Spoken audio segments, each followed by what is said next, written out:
Welcome to the fibro section. Bling bling bling bling. And this week's fibro section is going to be about alternative therapies. So here comes the trusted notepad. I love the fact that the notepad's got its own jingle now. I think that's just the best.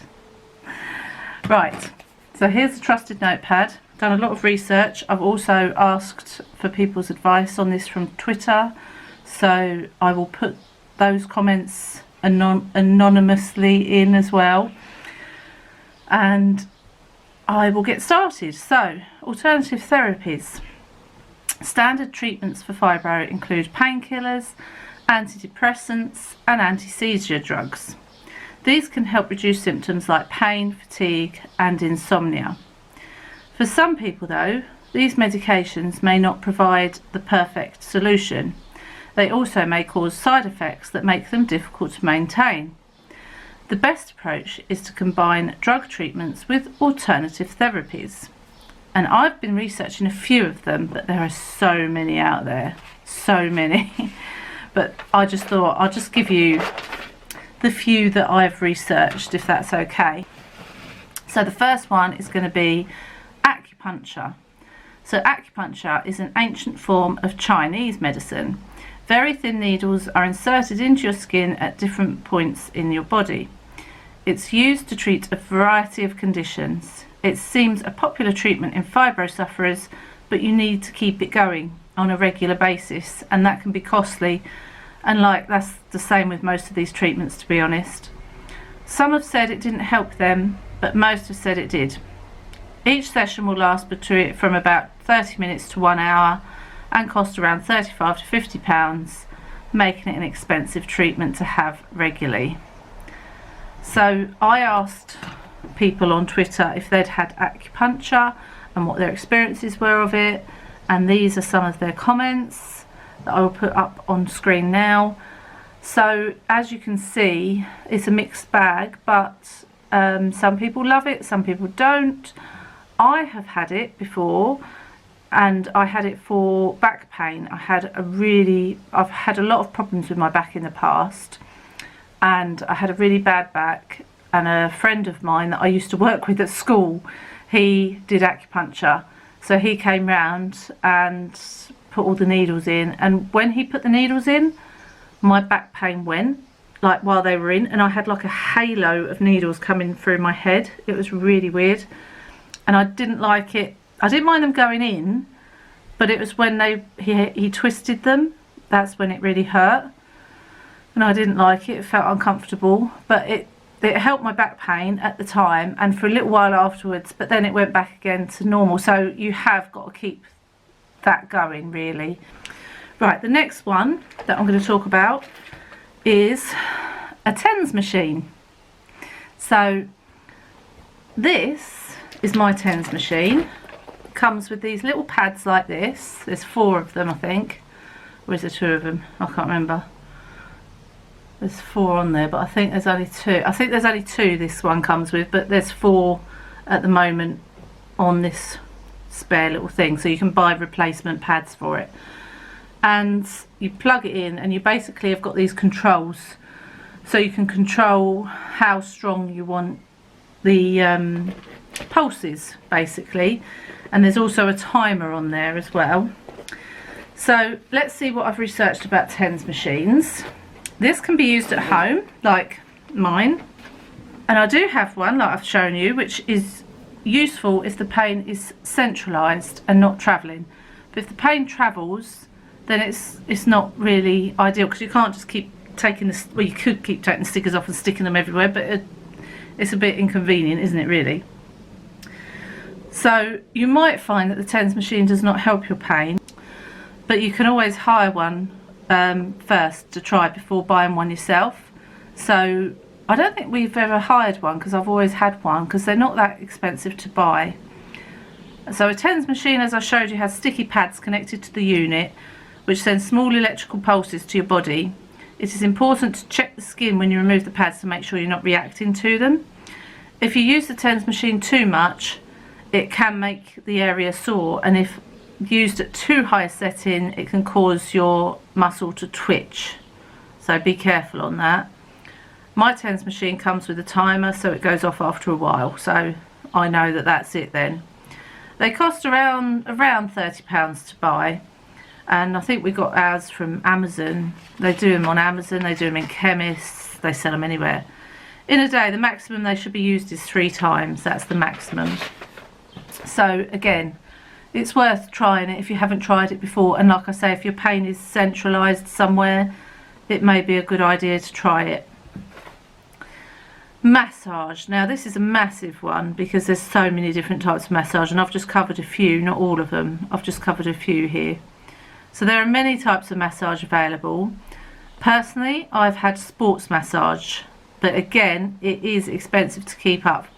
Between £30 to £70 a session, depending on what sort of massage you have.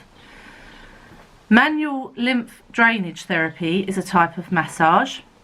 It helps move lymph fluid through your body and gets rid of waste and toxins. Sports massage is most used before or after an athletic event, but it can also benefit people with fibro. It can alleviate stress and tension that build up in the body's soft tissues. It reduces heart rate and blood pressure, increases circulation and lymph flow, improves flexibility, and can help relieve fibro pain. The only thing I will say is afterwards I felt like I'd been hit by 10 buses each session, and the rest of that day I was sort of wiped out, and sometimes the next day a little bit as well, but afterwards it definitely helped.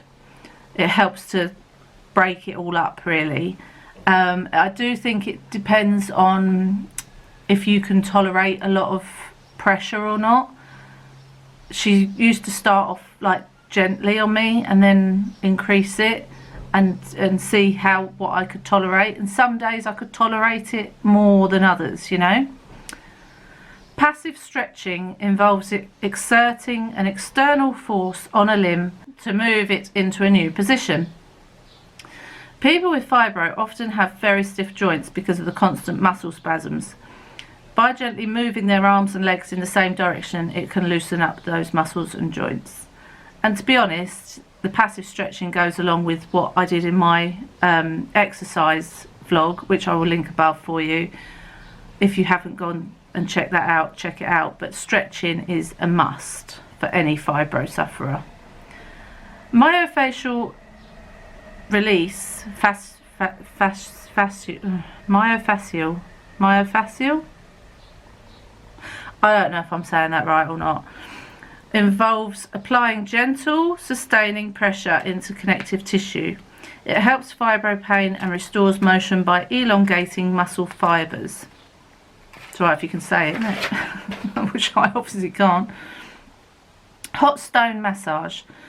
The massage therapist places heated, smooth, flat stones on key points of the body and uses them as massage tools. It can help the body to relax and provides benefits for some people with fibro symptoms. I've never had a hot stone massage. I don't know, I've always been put off by the thought of having hot stones on my back, but I guess try it. I'd be up for it. Trigger point therapy, which I've also had alongside with the sports massage. It was sort of in with the sports massage, if you like.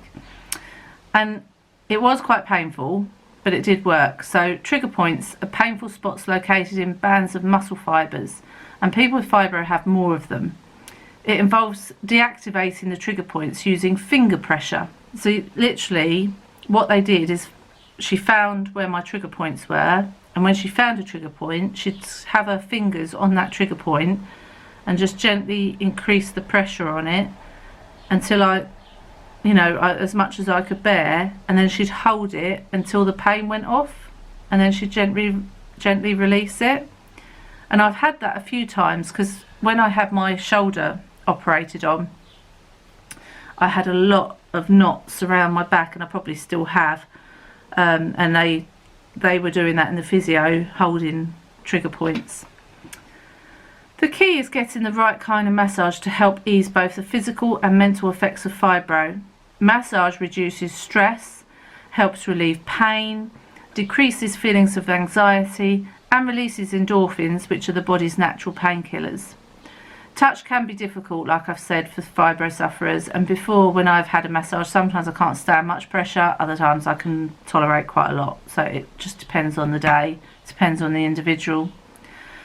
Red light therapy is an alternative medicine that uses laser at low levels or near infrared light. The light is applied to the surface of the skin with intentions of decreasing pain or inflammation. It is again at a cost anywhere between £40 and £60 a session. So again, you know, if you've got to have that, I don't know, once a week, once a month, it's still quite a lot to pay out for, isn't it? Now, reflexology was another big one. The top half of your foot represents the top half of your body, the bottom half of the foot represents the bottom half of your body. And by discussing the painful areas in your body, the reflexologist can focus on the pressure points. For fatigue, working the adrenal glands and pancreas reflex points may help. Reflexology can help with lack of concentration, morning stiffness and IBS. Once you undergo a session, you may feel uneasy for 24 hours, but this should reduce.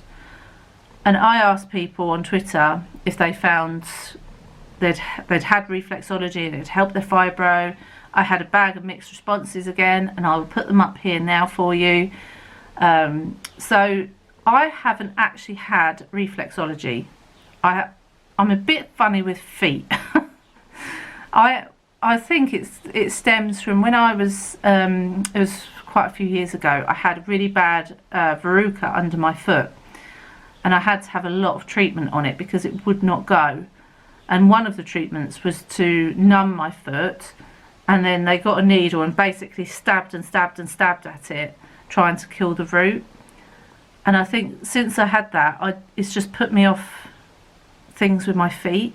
But again, I wouldn't rule it out. I'd give it a go, because what have we got to lose, really? You know, if it helps, then great. I'm not sure how much reflexology is. If you do know, put it in the comments below. But I'm guessing it'll be around the £30 mark, like most things. And again, if you've got to have that weekly, monthly, it's another additional cost. So all these things, apart from the TENS machine, which is relatively a cheap thing because it's a one-off purchase, then you've got it, and all you've got to do is replace your sticky pads every so often. The rest of them, it is at a cost. To summarise, there are a lot of alternative treatments out there. Some are more expensive than others. Some might work better than others. But I guess if money allows, you won't know unless you try.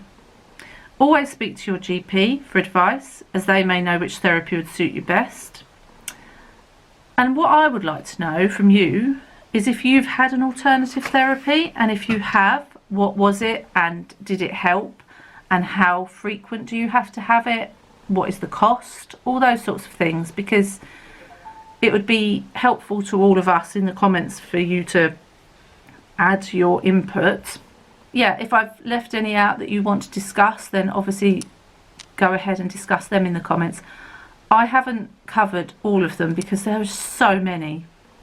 There are so many out there. And if you'd like me to go into more in the future, let me know. But I've just literally covered the minimal here. So I think also for the next couple of weeks I might do lighter fibro sections, because I've had quite heavy fibro sections, which is not a problem, but it's been a lot of research for me. So I think I'm just going to play it light for the next few weeks, and then can go back to researching and things, if that's okay with you. So don't forget to give it a big thumbs up. As I say, drop me a comment, let me know what you've had, let me know what's worked, what hasn't worked.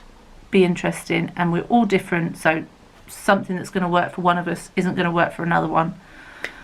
I will see you all on Saturday for the weekly. Take care, love you lots, bye.